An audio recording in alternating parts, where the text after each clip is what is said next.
All right.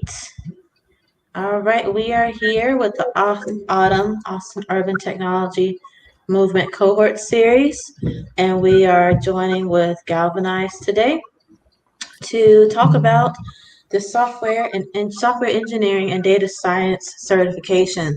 And so, just want to spend a little time here to share about Autumn. Um,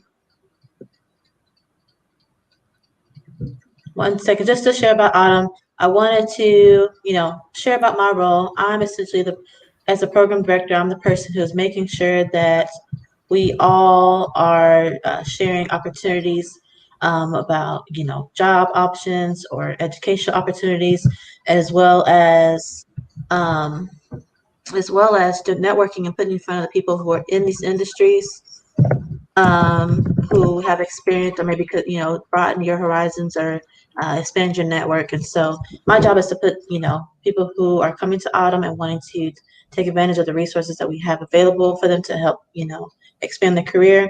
My job is to then help those people. We call those people Automites, our participants, to help them and put them in the right positions to meet people who are in the network, and learn about the opportunities we have for them.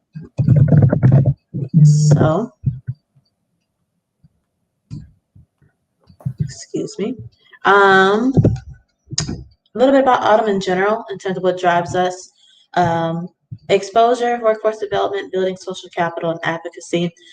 Those are the main pillars that helps us drive our organization and helps to get us, essentially places us in a position to be a huge force for those who want to move into the tech industry. So, um, exposure, that's essentially, this is our version right now of day in the life. It used to be a option where we had to take some of our candidates, some of our Automites, into the actual workspaces of the companies that we work with, and they will be able to share what it's like to be in the day in the life of that position. So since things are virtual right now, we will revert to having such things like cohort series and really expanding some of the options on our virtual events. Autumn Horizons, that is another option where we have professionals in the tech space to share with some of our students that meet, on a regular basis, and basically put up a name to a face to what that role and that position that they have, and explain, how they were able to obtain that position and what they did to, really influence their career. Workforce development, that's what we're actually going to be honing in on today. And so with Autumn, as I explained, we have opportunities for those to gain educational experience in the tech space, whether it be a technical or non-technical role, but how it applies to the tech industry. And then we also have boot camps and apprenticeships and internship options for them to then use that content that they learned to then, use it on the job to gain that experience, or maybe gain a certification as well. Building social capital. So that's like our event. If you were able to join Rethink Austin on March 20th, that was just past Saturday. We had our Rethink Austin event. It used to be in person, used to be an all-day event on an annual basis around South by Southwest time, but we have changed it to a quarterly event, and that is now on a virtual platform and will be happening every 3 months, and discussing the areas of entrepreneurship, technology, diversity, equity, inclusion, um, and community impact. And then in terms of our corporate events, as I mentioned, we spend a lot of time working with our corporate partners, private or public sector, as well as some of our individual tech experts, if you want to call them that, to share content that our participants, our Automites, can use to take away, whether it be a resume workshop or a panel discussion discussing different aspects of DEI and how that impacts technology, or all the way to some of our seasonal events, maybe around like Women's History Month or Black History Month, Hispanic Heritage Month, and having some kind of fun activity that correlates with those the time of the year. And then our advocacy side at the end here, we talk about Texas Technology for All petition, and that is our petition to basically, and I can share the next screen, to advocate for more to make technology a standard for everyone in their household and an education system. And so the three major parts of the petition is to make sure that we're able to provide internet access, distribute computers, and teach digital skills like we're able to provide and share today. The purpose of the petition, like I said, is to make this a standard in the education sector as well as in everyone's house, in everyone's home, because we know technology literally is the bridge right now when it comes to being successful in whatever stage of life that you are in. Being connected to the internet and being connected on a digital level is vitally important for a person's career and just their pursuit and educational things like that. So if you want to support us, which we really encourage you to do that, is to go to change.com and sign a petition. Also spread the word versus word of mouth, or share it to our social media platforms. And then we are accepting monetary donations as well to help offset some of the operational costs we use to make sure that this platform could be free to those who are using it. So, as I mentioned, today we're focusing on the educational or the bootcamp side of AUTM. And so essentially those who are participating in AUTM and taking and using our resources to gain the skills that they need to either obtain a job or continue their education in general, we call those people our AUTMites. Those are participants. And so there's different components to being a AUTMite, and that includes, consistent or monthly participation in these areas. So your hard skills, that can be technical or non-technical. Today we're going to focus on some of the technical ones like software engineering and data science. We're going to then also someone who's focusing on those soft skills, so getting the resume, those interview skills all teed up and perfected, as well as learning how to essentially communicate your skill set and network with those in your with your peers and those in the tech industry. Mentorship, having a person to be, I call it your career mom or your career dad, someone else you go to for advice and have those vulnerable conversations when it comes to what's next best step for your career, or maybe if you have a specific question regarding occupations and assistance in how to move in those different those fields. Volunteering, we want to make sure we're always giving back to the community in terms of community service. Those are also, if you want to couple volunteering and the network/events, if you want to couple those together, essentially building your network and building that social capital component that I spoke of earlier. Having the ability to network and at the same time still give back to the community, all the while doing it in these spaces where you're tied into what people who have the same kind of goals as either have the same kind of goals or have achieved goals that you might be looking at. They could literally be, working with you on that next volunteering project, or they could be on the other side of the screen when it comes to some of our events and our networking opportunities. So all of these components, on a monthly basis, is what creates what the person is called an AUTMite.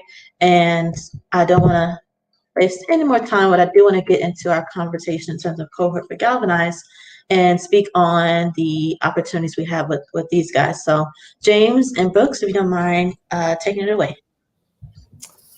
Yeah, hi everybody. I'm Brooks Naylor. I'm one of the Galvanize developer evangelists. Actually, Issa, I think James had an internet issue and needs to be brought back on screen. Okay, you're right. Here we go. There we go. Welcome back. Yeah. Sorry about that, y'all. And yeah, this is James, also a developer evangelist for Galvanize. Essentially, our role here at Galvanize is to do this, essentially provide information about kind of what we do in terms of our educational offerings. We essentially right now, what we're here to talk to you guys about today is kind of our two different bootcamp offerings. There's Hack Reactor, which is our software engineering immersive program, as well as our data science immersive program. So if you want to go to the next slide, Issa. Oh yeah, you're good. So yes, so essentially, during this conversation, they're gonna for our viewers, it's gonna be a lot of information you can take in today, but it's really just a conversation to kind of understand the details about what's going on in the software engineering field and also in the data science opportunities under Galvanize. And so for you,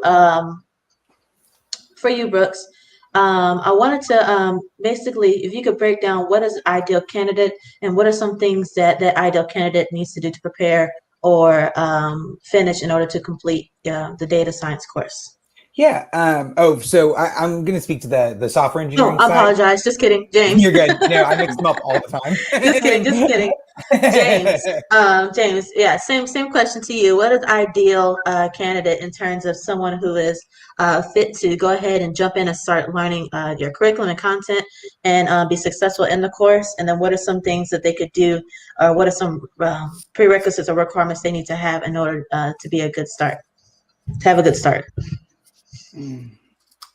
Brooks, do you want to touch on the software engineering side, and then I'll? Yeah, sorry. Yeah. I think I may have misspoken earlier. Hack Reactor is our software enginering side of things. And Yes. then, yes. So software engineers, the kind of candidates that typically come to us, typically a little bit younger. I mean, as you can see on the slide, 20 to 30s. Very like you can have kind of any kind of previous professional background before coming in. I was in tech sales before going in through the Hack Reactor program. I did not know how to code at all. So as well, like the kind of candidates we see come through the program, experience level in terms of actual coding ability varies wildly. Everywhere from people who have done a good amount of coding on their own to complete beginners like I was. Before going into the program, though, we really only have like one like hard requirement, and that's having a high school diploma or GED. The requirements to up to that point is some understanding of JavaScript, and there are varying ways that we can talk about how to get that kind of fundamental knowledge.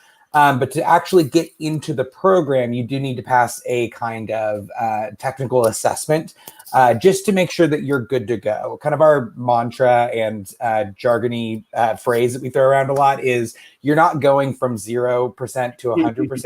You're going from 20% knowledge to 120% knowledge. So that kind of paints any kind of picture. You're kind of coming in with a good amount of base understanding before actually doing what we teach you, if that makes sense. Yeah. Yeah. James, anything else that I missed in there? Just that we have a lot of materials to help you get there. Tons of prep materials. We host events. There's lots of written materials that we distribute. We're there every step of the way with the learning process if you're a total beginner or if you're an expert. Generally speaking, there's no like super ideal candidate. You know, there's just kind of a more prepared candidate, I suppose. Yeah, that's fair. I would say the kind of candidate that does successfully in the program is one that does work hard, that does the work and knows that they need to kind of come in prepared. Someone who expects everything to be like thrown at them and not do any work themselves generally doesn't do very well. No, that's all around. That's not just tech. Oh yeah. And so I see on here you have the JavaScript fundamentals. Could you explain a little bit about those courses in terms of how someone could get started and how much time is spent in that section?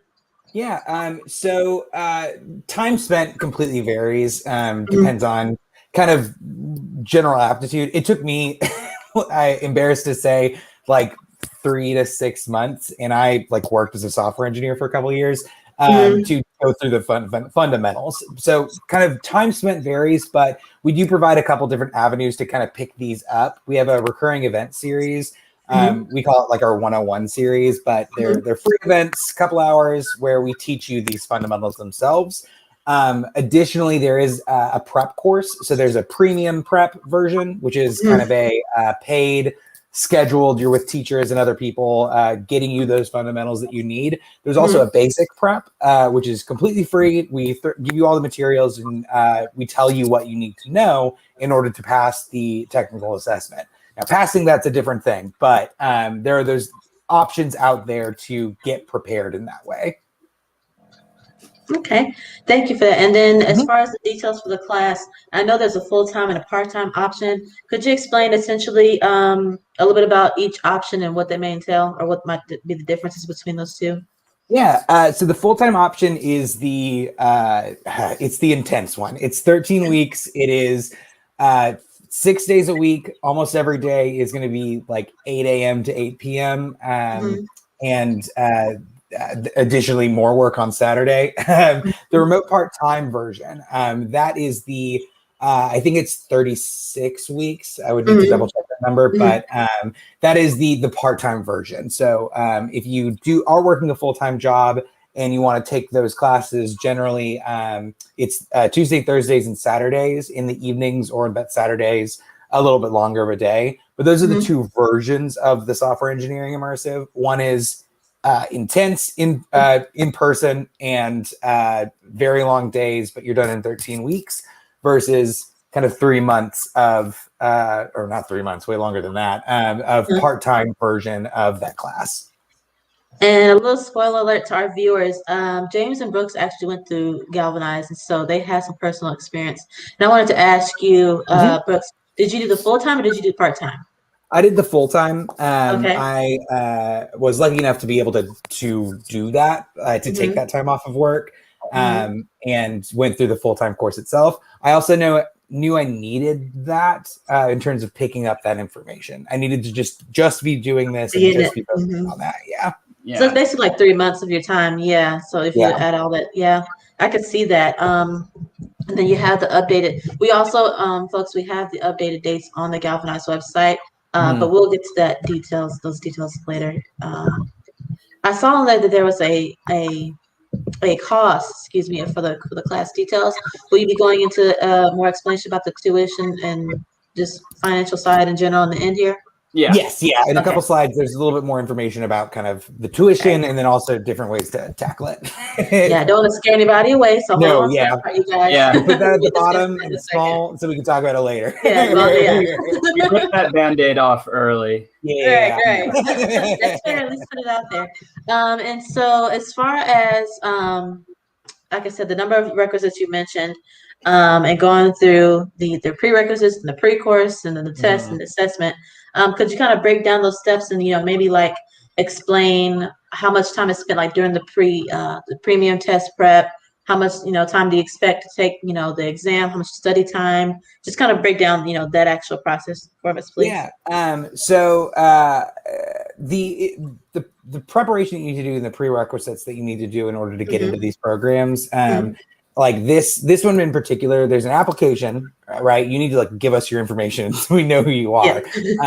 But there's also after that, there's a coding challenge at some point, and that's really almost every one of these steps is really just for us to make sure that we're not going to kill you while you're in this course studying for this and learning for this. We want to make sure you're set up for success, because we don't want to take that tuition cost from you and then say, "Oh, sorry, you didn't make it." Like, we want to make sure you do this successfully, right?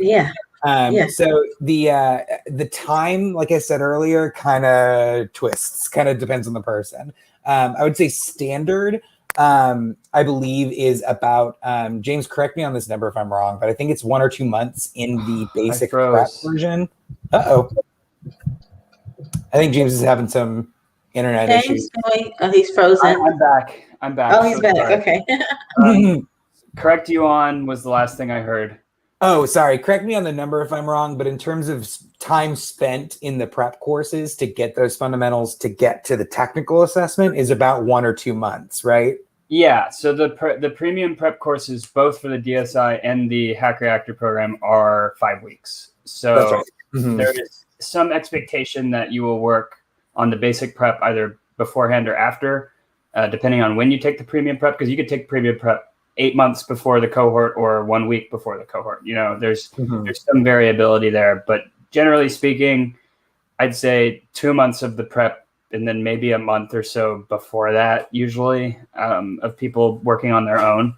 So I don't want to get too tangled up in the weeds, but like if someone were to look at me and say, "Hey, give me a time frame," I would say a good time frame, especially if you're working a full-time job while doing this, about 3-ish months. And that's a little liberal with it, but 3-ish months, give or take a month or two. Yeah, it may take you a bit longer. It may take you nowhere near that time. It truly varies, like, especially because so much of this stuff is totally novel. Like, people won't know until they start doing it if they're really good at it. To all of you listening, you may find out you're a super genius one weekend, and then it's 2 weeks, Yeah. But it really just varies. Thanks for that. And so, as you mentioned, the 13 weeks, divided by the main subjects. So for that curriculum, it's pretty set standard in terms of how you approach the content. What is the flow like in terms of the content? Does it get, gradually harder? Do you kind of just harp on things that are more applicable in the workforce, the actual job? How did you go about? How's the content set up for it? Yeah. So it's changed a little bit. I took this course 3 years ago, so we're constantly kind of adjusting it and making tweaks to it. But in general, the first 6 weeks are very intense. Every 2 days, you're essentially picking up a new concept. Eventually, in that, like we have on the slide here, you get to a solo project where you're applying that. So you're taking all of these concepts that we've taught you so far and then building something with it. We're saying, go make an application, do it.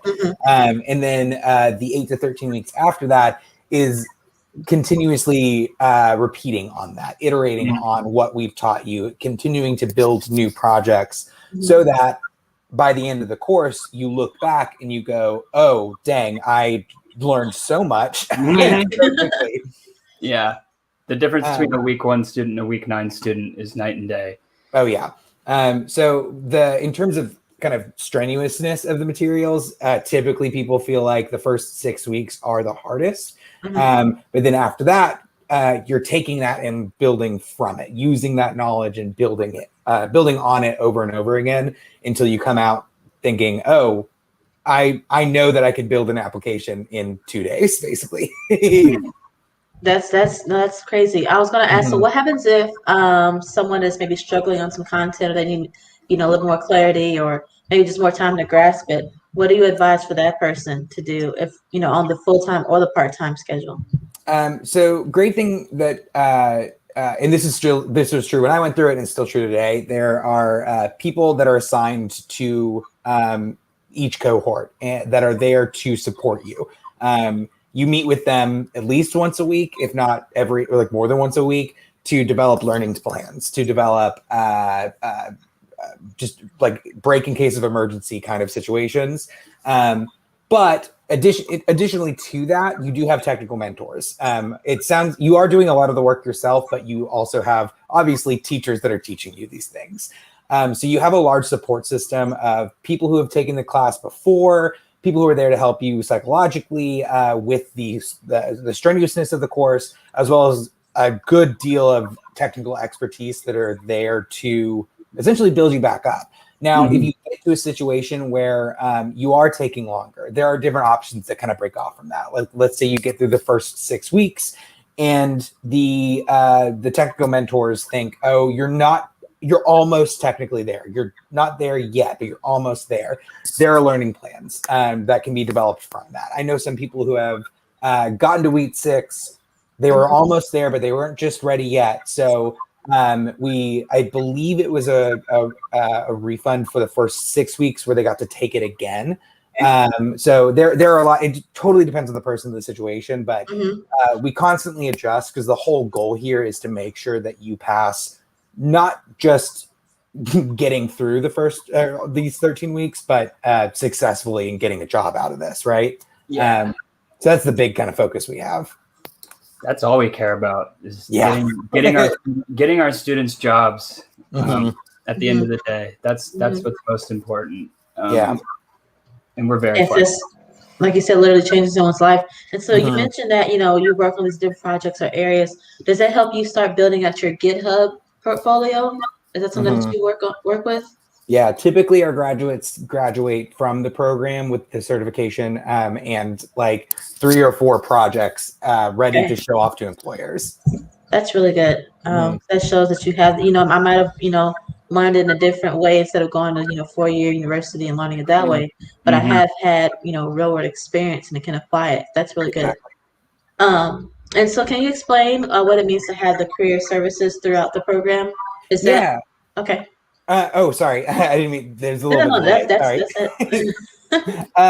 The career services you get throughout the program, it kind of gradually builds up until you're closer to the end. But throughout the program, you're going to be having this person from career services saying how to update your LinkedIn, how to build up your resume, how to write a good cover letter, how to market yourself, how to network in person and online. They're kind of giving you advice throughout the program, at least once a week, like kind of here or there, you're getting instruction about how to take everything you've learned and get a damn job, right? Oh, no, you're right. Yeah, and then after the program, you continue to work with that person. So it's you don't have access to career services just while you're there, where they're giving you instruction on how to get a job. They're also helping you get a job after you graduate. For 6 months. For 6 months. But yes. Okay, I was about to ask. So how long do you stay in contact with that person? So for 6 months? Or until you get a job. Okay. Yeah, if you get a lot of people get jobs well before 6 months, but you may in contact with them as long as you're working until 6 months afterwards. Okay, and so when you see that certification from Hack Reactor for your software engineering certificate, how is that weighed in the job in the workforce? Excuse me. Is that literally the difference between somebody making, I don't know, over $80,000 from coming from maybe like you said sales, where they might be making, I don't know, starting off like entry level? Does that make that difference, or is there something else that they need to do after getting their certificate that might help boost their resume up? Here's the personal experience that I had with it. Is like, that's how I'll answer this. Is the certification, and particularly with applying to jobs in the software development world, where you're trying to get a job as a software engineer, they don't care necessarily. In about like 60% of the companies you're applying to, they don't care what school you went to. They don't care like what, even putting Hack Reactor certificate, they don't necessarily care. That's more for you and for explaining to your employers if they start to ask about like, how did you become a software engineer? Where did all this come from? More importantly is that portfolio that we help give you. And they care about the work that you've done and that in proving that you can do the things that you're saying on your resume that you can do. When you can point to a piece of code in your GitHub account or in your portfolio or on your website that you built, like, that's everything, and that matters way more. I see that, and I could agree too in terms of solid experience. And speaking on that, here's just a list of questions in terms of the expected outcomes or some of the areas that might benefit, like I said, outside of the class that would affect that outcome. Just as a summary of the questions here, what typically happens to someone after they finish your certificate program? They continue their education? Do they land a job within those 6 months, or do they maybe want to pursue another certification in another area of tech? What are some of the outcomes, and then what are some things that the person probably did outside of class to affect that? Pretty much. So again, speaking from personal experience, everyone I graduated with got a job within 6 months, and that's at least from my cohort, like from the Austin cohort at that time, everyone got a job. The ones who got the job the fastest are the ones that networked. And especially after seeing earlier in the presentation, everything y'all do with Autumn, that will help immensely with getting a job outside of this. The networking, the mentorship, that is a huge, huge deal, especially graduating from a boot camp where you do have a portfolio, but you don't necessarily have the job experience, right? That's where networking and mentorship and working outside of class to not only boost your knowledge, but to boost the people you know, that's huge. So that is like what I'll say is when people graduate, everyone's kind of applying to jobs, going through the job application process, but the ones that finished that process first were the ones that networked the hell out of what they did. Go ahead. I'll just say, and from the start too, like if you are listening to this right now and you don't know anything about coding, you can start doing that networking now, and it will make a huge difference. People love helping out new people in this industry. It's great. That's good. That's really good, because some industries, if you're not senior, they kind of keep it to themselves or pass the jobs amongst each other. But the way technology is moving so fast now, we need a lot more people in tech space, especially for representation reasons, and it's for all purposes D&I, especially a lot of your Black and Hispanic individuals as well. And so in terms of the relationship you have with employers that you start networking with, do you have maybe like a list of employers, or is there, I guess, a certain way in which you contact employers to know, hey, these students from Galvanize, they're all green thumbs, then you connect them that way. What is your way of getting your graduates or upcoming graduates in contact with employers? A couple different ways. So there's the career services that I mentioned earlier. You have this person who's essentially checking in with you at the beginning, once a week, if not twice a week, just saying, okay, where have you applied? Who else can you talk to? Who do we know in our network that can help you get a job? Then you also have this is kind of burgeoning and kind of being created right now, and it's getting stronger kind of by each cohort we go through. We do have an aspect of career services that is a limited number of employers that we work with that pairs up students that we think, oh, they're going to do great here. That's kind of a newer part. So it's not necessarily by any means a guaranteed thing that's going to happen to you, that you get selected to be a perfect candidate for this job that's looking for this thing, right? But the kind of the biggest thing we have is this huge alumni network that is wildly active and pretty much constantly hiring, and will essentially help you. If you don't get a job at one of these alumni companies, you're going to get some advice. You're going to get some connections out of it. Feedback. Yeah, that's good. Absolutely. Additionally, this is kind of a small thing, but something to think about, especially if like the tuition itself, it's no piece of chump change. So this is something that I did particularly too. After every cohort, 1 to 2 of the people in that cohort also get hired on as teacher's assistants. And that is a paid position. So you get paid to essentially help students take the course again. So if that is of interest to anyone, those positions do become available. But again, it's only 1 to 2 people per cohort. Yeah. That's it. He's being flared today. Those resident jobs are awesome. Yeah. I was just about to ask, so is that usually like the top 2 performing students in the class, or is it just open to anybody to apply?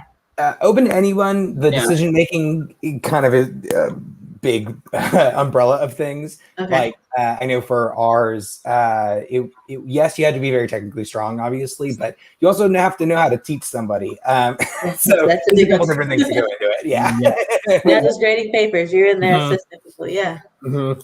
Kind of. Yeah. It's a lot of busy work. But it's a really great job, and it's a really good option for, I think, for both programs. If you do it, you pay off half your tuition by the time you're done, and you have like that work experience that nobody else from your cohort had.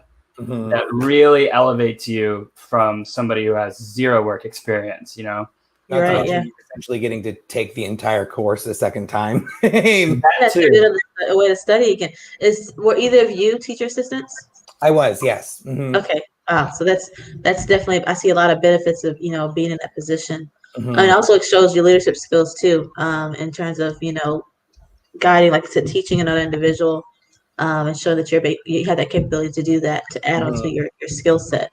And then the last question for this section, what is some advice you would share about somebody who's kind of on the verge of joining or not joining, just because, there's the area of, think about, can their life right now handle the amount of time spent? Is this the right way to invest their time into something like this? Or what if they, are not interested? What are some advice to some of those people who have those questions in their heads? For me, here's what I'll say. I think that we've been talking about how intense of a program this is, right? Like how it is a very all-consuming thing. So like my advice is, if you're worried about that, but you are still interested, explore the remote part-time option as well. By no means is it like a lesser program. I know people who work for Google and Amazon who were in the remote part-time program. So it is a great program as well. But here's what I'll say about the in-person 13-week program was, it was wildly difficult, but it was so incredibly rewarding that it is if you are interested in literally transforming your life, it is something that is built to do that. I learned so much about myself as a person, as the way that I am as a professional, the way that I am as a learner, through doing this course. So it is intense, but it's because it produces really intense results. Yeah, and you're competing against, you're gaining that amount of skill set that somebody, that you're competing against that, went to a 4-year college, maybe studied this whole time. So really catching up at such a fast pace, could be the difference, like I said, between getting that dream job or not. So I definitely agree. And then I want to move over to the data science side. So we had a chance to cover, you know what, before we do that, the Hack Reactor outcomes presentation. I know you see that, everybody sees that on the screen here. I'm going to share that in the comment section so you can view that for our viewers. And that's the document. Can you share a little bit about that document before we move over to the data science side? Yes. So Galvanize evaluates our outcomes using what we call the grad report, which is it's supposed to be quarterly publication that we put out that basically details how our students are doing, how much they're making, and what their job titles are. That presentation is a review of that material. In a little bit, I'm also going to share the link to that grad report. So if you want to look at the source of that information as well as you can, I just thought the presentation would be more palatable. So I put that in here. Okay. Do you want to go ahead and select and go over really quick, or? Oh, no. It's a full presentation. We don't need to. Yeah. We'll share different links. Okay. And so now onto the data science side of things. So same questions, but in terms of the data science immersive program, what are the ideal candidates that typically show to be successful in this program, and what are some of the requirements or prerequisites that they need to have completed or to complete in order to start the program? Yes. So the DSI is a little bit different than Hack Reactor. In the data science immersive, we really leverage an understanding of math and statistics that typically people that have a background in those subjects gravitate towards, as opposed to Hack Reactor. So while we have the same requirements, like the only minimum is having a GED or a high school diploma, I would recommend, if you are looking into data science or even data analytics in general, to really shore up your math skills beforehand, because there's quite a lot of probability and statistics stuff that goes into it. In general, though, the experience varies of the students that go in. I had PhDs in my course who had been doing this for 20 years, and I was a total novice private tutor when I went in for English, not even anything related. So you get what you put in out of it, much like the Hack Reactor. There is no ideal candidate, once again, but those pre-had skill sets can really play a factor in how well you do in the course. Generally speaking, those that know math and statistics do better. Okay. And then so in terms of prerequisites, could you talk about the JavaScript, the Python courses that someone would need to complete on the data science side to make sure they can start the process of joining the actual course? Yeah, so to clarify, these aren't mandatory requirements. The only mandatory requirements are to submit your application, pass the coding challenge, and then pass the technical admissions assessment interview. Okay. Which are pretty much the same as the Hack Reactor steps, except there's no pre-course for the data science immersive. I would say that I recommend to anybody interested to do the basic and premium prep all the way through both of them that we offer for the data science immersive. Much like for Hack Reactor, we have Intro to Python 1 through 3, as well as some other related workshops that we hold on a monthly cadence. If you attend 4 of those, you can get free entry into the premium prep.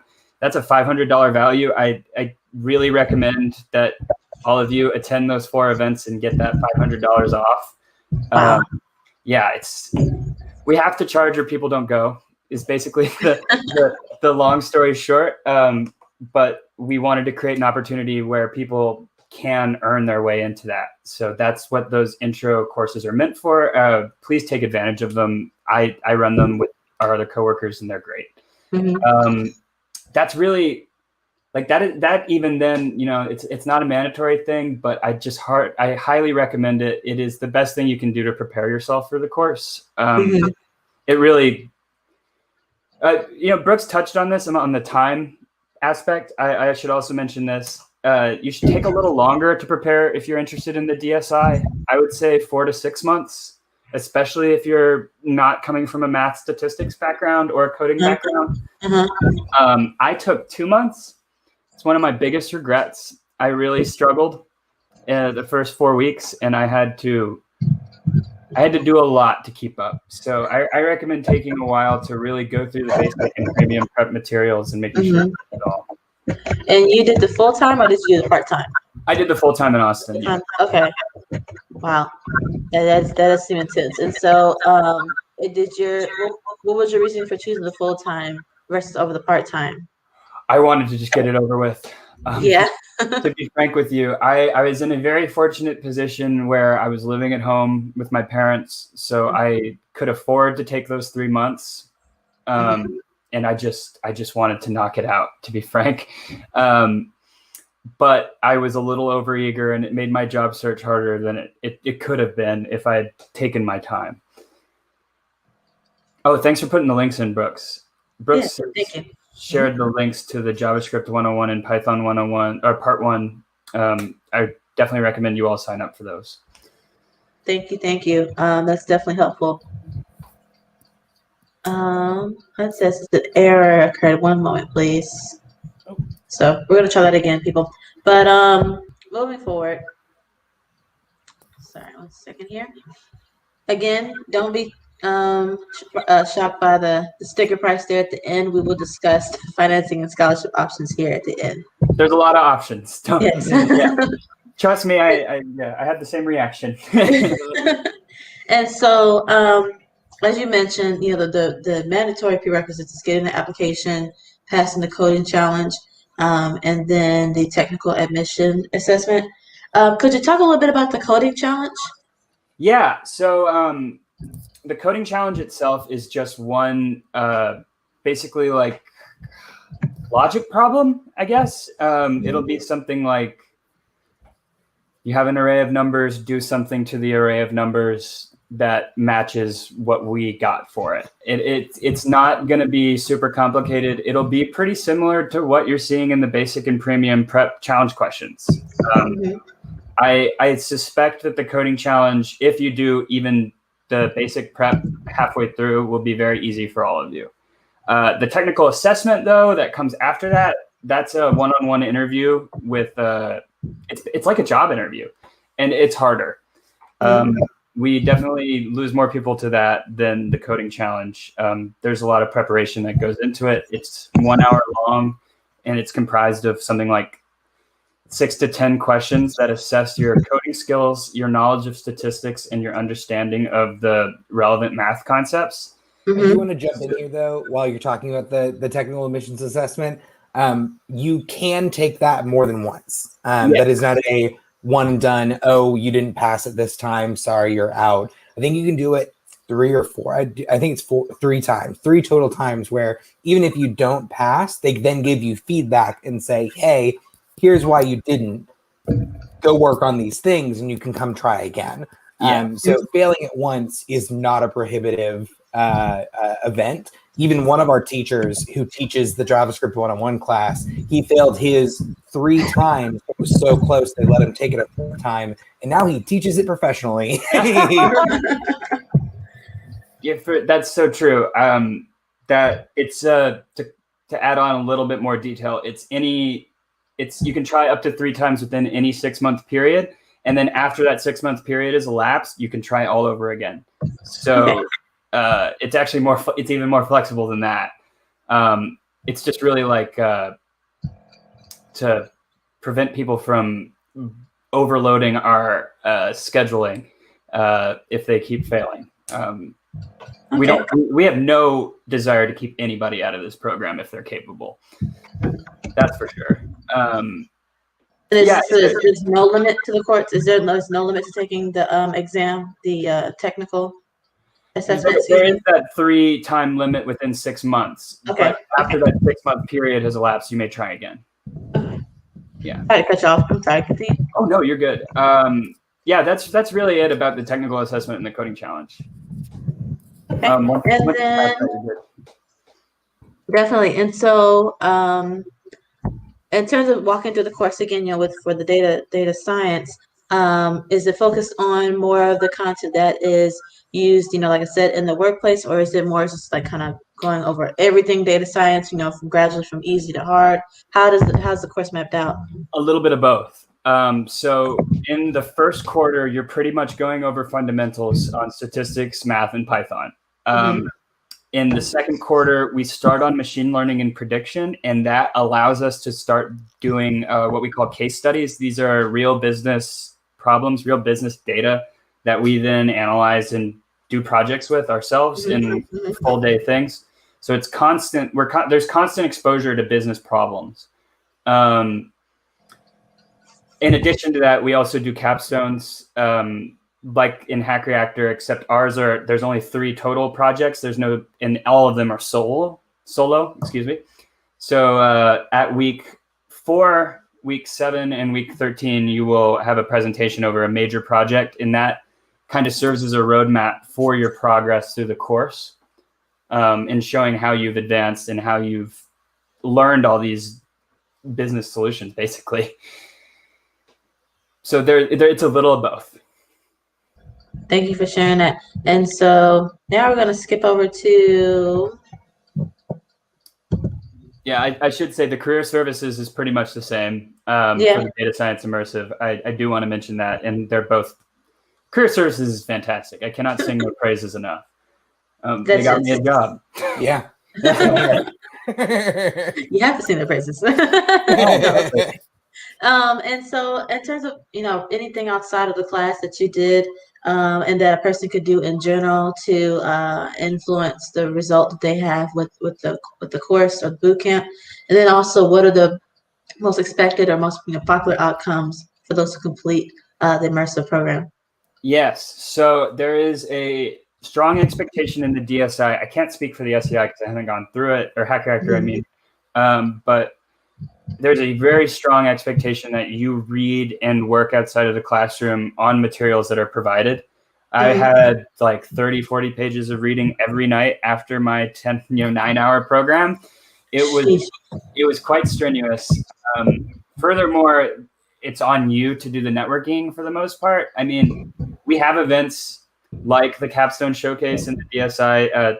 To talk about what that is, we basically do the last capstone as a big presentation to anybody and everybody that wants to come. That includes employers, alumni, everyone. And people do get hired and meet employers through that and through situations and events like that. But for the most part, the networking has to be done by the student themselves.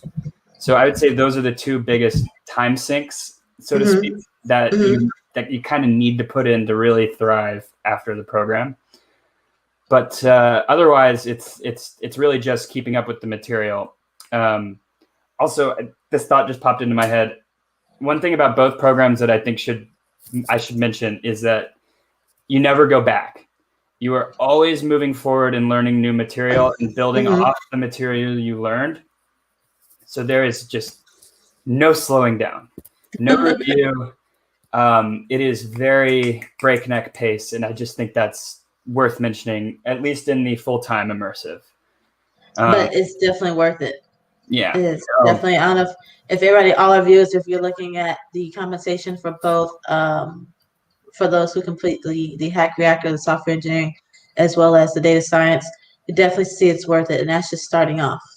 So, I did include the grad report in the comments for DSI, for data science immersives. Yeah, thank you. So that is in there in the comments section if you would like to view that presentation. And then, so what are some of the most common job positions that are filled, or in terms of the employers, what are most employers looking for in someone who completes the DSI program? Yes. So to put it as succinctly as possible. Students in the DSI generally have a harder time than Hack Reactor students at finding their first job, but they are they are paid a higher amount on average. I'd say that as far as the actual titles they hold, it really varies because a lot of people in the industry aren't exactly sure what data science is. So while somebody may be working as a data engineer in terms of their actual role, they are a data scientist in their title. I'd say data scientist is the most common title, followed by data engineer, followed by data analyst. Okay. And someone who's a data analyst, I've heard, people I know that are data analysts, but I haven't really dived into their work, or they might be more on the science, like actual science side as to what, they're analyzing. But is that a role that you could obtain without the DSI program, or is that something that normally someone who has, like you said, some kind of data background at least would obtain in this position? Data analytics, it is more attainable, I would say. It definitely requires some prerequisite skills, understanding of statistics, ability to use stuff like Excel, pivot tables, potentially, like they have products like Alteryx and KINME nowadays that basically do data science for you. That if you can learn those things, then yeah, it's an option. We actually have a program in New York City through the Tech Talent Pipeline where we run a data analytics program, and generally speaking, that is the most successful program in the entire company. I think there are quite a few data analytics jobs out there. So generally speaking, though, what I can say about like those jobs is that you can probably find a data analyst job that doesn't require data scientist skills in full. But if you want to be the best best data analyst, having data science skills is the way to do it. Yeah. And you actually mentioned something here that I want to ask both you and to Brooks. What are some of the platforms that you're using? So you mentioned, 9 and even Excel, that range. What are some of the platforms that you'll be using as a data scientist, data engineer, or data analyst, or even just practicing or learning the DSI program? I'll ask you and then I'll ask Brooks after. We do all our work within either our compiler, which is usually Visual Studios, we recommend VS Code, or within Python notebooks, which are, all our content is held on GitHub, and we learn to work through GitHub, but it's all done independently on the local machine, either on your compiler or on your notebook. Brooks? For software engineering, for Hack Reactor, the exact same thing. I was about to say Visual Studio Code. It's just a text editor where you're writing down all the JavaScript, because almost everything you're doing is, for the first 6 weeks in the Hack Reactor program, you're picking up and doing exercises, but then everything after that, we're just telling you, go build this thing. So you have to do that on your machine. And so that's just, Visual Studio Code primarily. And so when I'm wanting to decide, let's say if I'm on the edge of doing either DSI or doing Hack Reactor, respectively, I need to make sure I have the Visual Studio Code downloaded to my computer before I start, or is that something that comes with the program? How do I go about obtaining that platform? It's free to download. Yeah, it's a free download. Okay. So just download the application. You're going to download it. If you're touching code or data science for the first time, you're going to think, oh, this is a very scary program that I just downloaded, because I have no idea what this is, like how it works. It becomes clear. So don't worry. So true. It's a text editor. Treat it as a text editor, and it won't be too confusing. You can just change what language. It will fully make you feel like the hacker in a Mission Impossible movie where you're like starting to like hack into the mainframe. You get that vibe very easily. Hack the Gibson. It's so funny.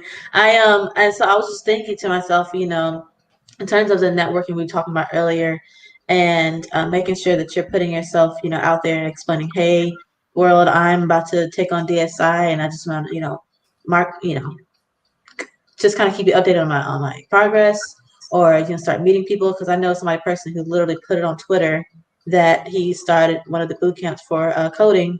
And that's at the end of the day, throughout the story, you found out that's how he got his job, was that connection he made on Twitter. So, you know, I want to highlight the importance of when you start these programs that you want to make sure you network. And with the participation with Autumn, we actually have people in our community that are data science or data analysts, that are software engineers for different companies or maybe on their own doing freelance.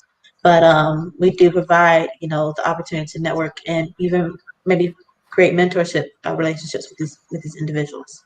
That's huge too. Yeah, it's huge. I wish I had that.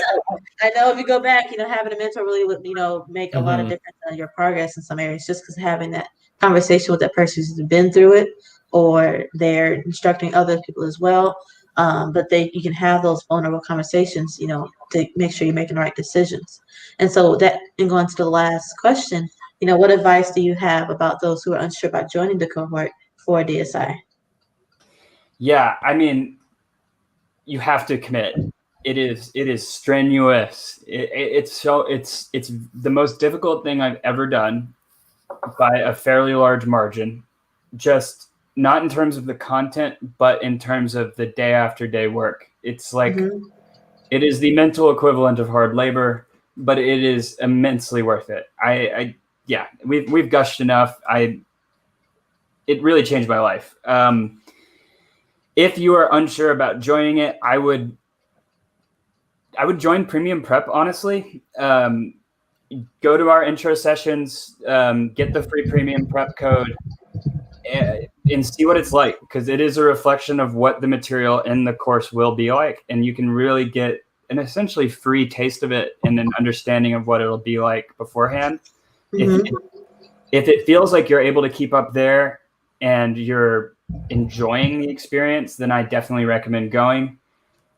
If you are having a lot of trouble keeping up with Premium Prep, if you don't think that your skills in statistics and probability are very strong, I would take more time.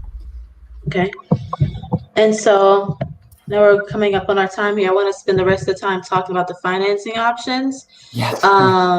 Since you guys have already been through the program, you know, yourselves, I'm glad we had a chance to, you know, highlight, you know, your personal experiences. But right now I want to focus on what are the financing options, what are those scholarships we're talking about, and, you know, what's the deal with this tuition that was on the end of every slide?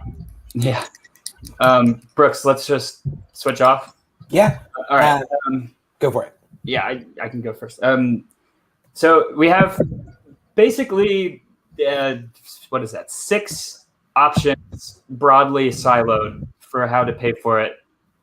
The one that I think people don't know about and I wanted to highlight because it's the first one is we have the industry leading income share agreement. If you're not familiar with that concept, it's basically you don't owe us anything until you get a job after the program.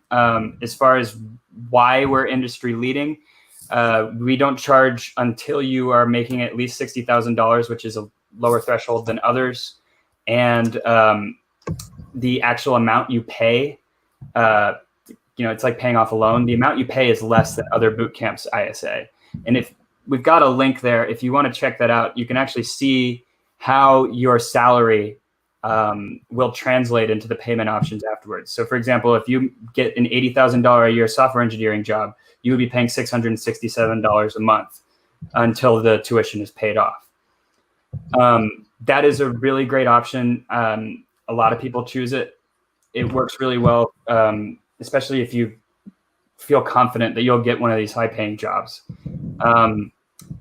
Also definitely worth reiterating, you don't have to pay a cent until you have that job. That could be the driving force to get it done. Yeah, for real. The other option is the painful one, paying the full tuition up front. Also, another option that's pretty similar is split payment, which is where you pay on the first, pay half or a little over half on the first day, and then the remaining balance on week 7, day 1. If you are a veteran, we have a lot of options for veterans. In particular, we accept the GI Bill and Vet Tech. I really recommend any of you that are listening that are veterans go check out those details that Issa will share. And We have scholarships, which we'll touch on in the next slides. And we also have third-party lenders. You can get your tuition financed by Skills Fund or Climb Credit. And you can find out more details in the link as well. Yes, I shared the links, all 3 links for the veterans, for the ISA, also known as the ISA, and the funding options in the comment section. Thank you so much. And so for our scholarship, for the We Stand Together scholarship, so tell us about that. James? Oh, I thought we were switching off. No, I can take it. Sorry. Scholarships. We have a couple different scholarships. One we wanted to touch on is the We Stand Together scholarship. The scholarship specifically, it's targeting for cohort dates for both the data science and the Hack Reactor software engineering side of the things. The scholarship specifically is for Black or African American individuals. The full process is in the link that Isa just sent. So the application, it's open for about 2 weeks. So you choose 4 weeks prior to the premium prep start date. And the eligibility review will happen 2 days after that application window closes. So the details are a little bit clearer in the actual document that Isa just sent, but the council, the review council reviews for 2 weeks after the applications come in, and the scholarships are rewarded 1 week prior to the premium prep start date. So the table over to the right kind of lays that out in a little bit clearer way. There is a link to apply. The next application cycle begins on the 19th. It's definitely something where we're beefing up a little bit more too. It's huge. Any details I missed, James? No, that covers all the bases. It's a new scholarship. I think we've only had 1 round so far, or we're starting our second. Yeah, starting our second. And it's working really well so far. There's 5 spots. So that's important. 5 people can get this scholarship. It is national, and we have 11 campuses, so you will be competing with all the people applying throughout. But it's an opportunity. We believe in you. Definitely. And then the second scholarship we have, yes, there are 2 scholarships, the Galvanize scholarship. Yes, the Galvanize scholarship. So we offer 1 to 2 of these for each cohort start date for both the data science and Hack Reactor software engineering immersive boot camps, part-time or full-time. This scholarship is available. I combined available and eligible, is available to U.S. citizens or permanent residents that have been accepted to either Hack Reactor or to the DSI. So unlike the other one, you will already have gone through the process and then get the scholarship. What is the application process itself? You need to write a series of written responses to prompts about yourself. It's really like questions like, why do you want to do this? What are your interests? Things, very broad questions. And then create a 2-minute video just demonstrating you teaching something. They don't even specify what that is. It's a way to show off your personality and see who you are.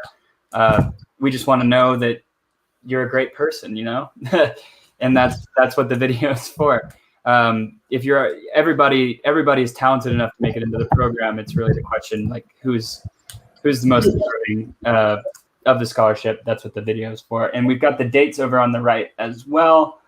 And currently we actually have the application deadline open until April 5th.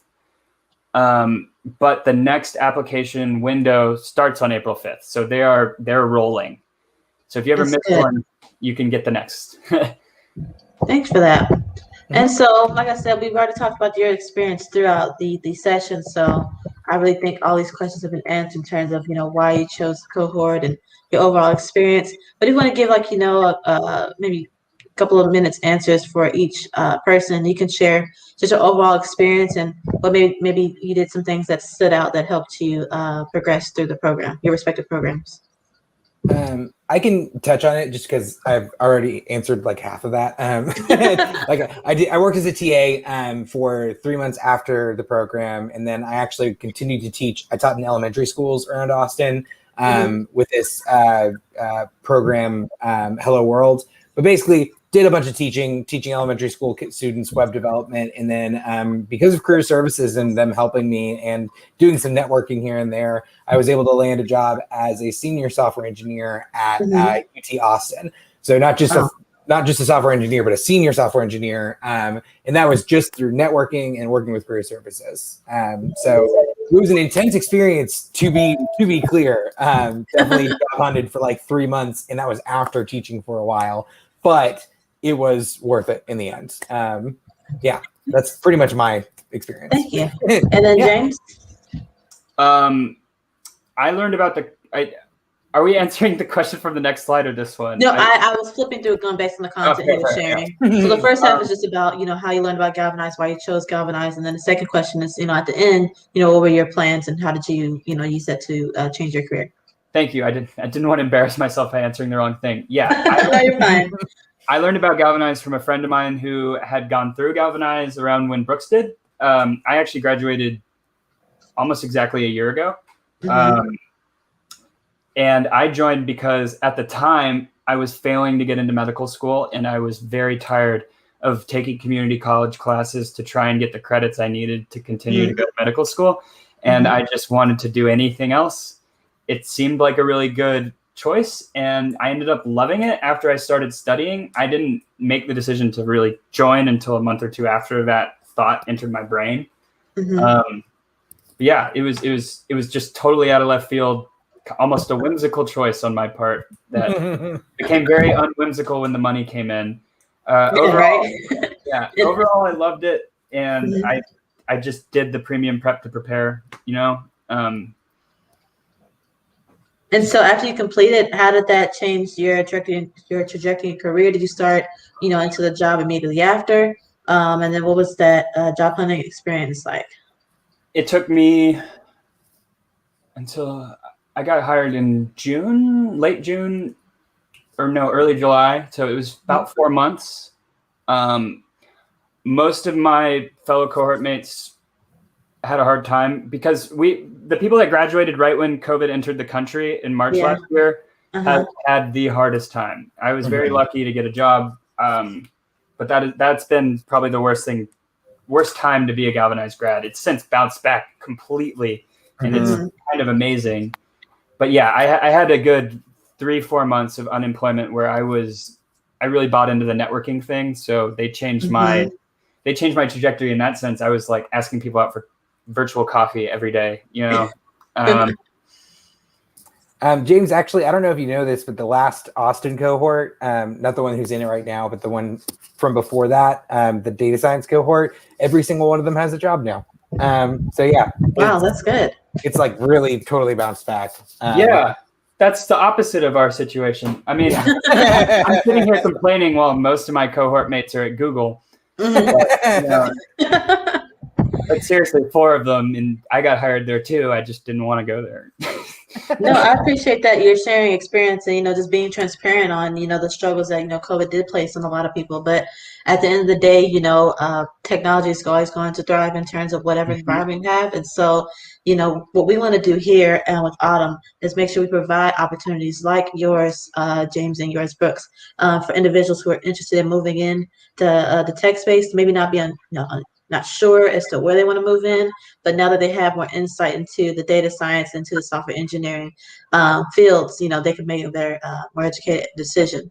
And so to start that process, if you're ready to get started, stop by our website, AUTMTX.org, and click the contact button on the far right side. It says Join Autumn. Submit your form so we can gather your information. And there would be an Autumn agreement that we would, share with you to kind of explain all things, Automite. And then we will put you in direct contact with, James or with Brooks, one of our evangelists there at Galvanize to get you started. So as I mentioned, the main requirements to get started within either program is to do the prep courses. If you want to have the premium course for free, do the coding challenge and then complete that assessment.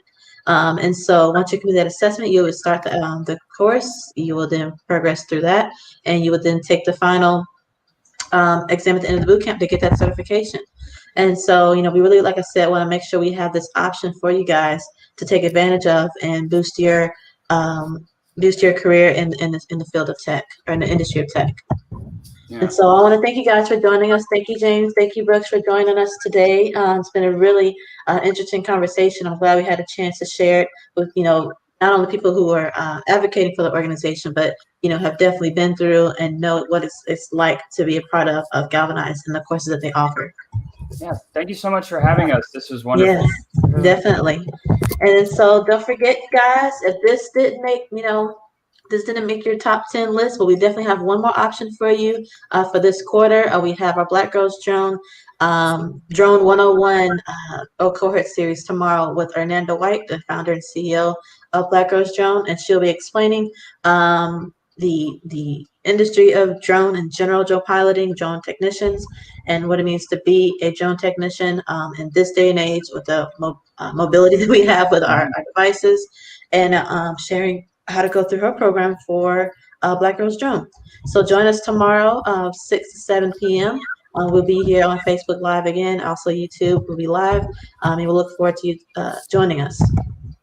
And at the end of the day, we want you to stop by our webpage and check us out on our social media pages to stay up to date on our programming, stay up to date on the content that we share, to make it available to you to learn about some of these areas, some of these occupations in tech, as well as some of the opportunities that tech provides on a DEI space, which is diversity, equity, inclusion. So thanks for joining us today, and we'll see you guys tomorrow. Have a good one. Thank you all so much. Thank y'all. Bye-bye.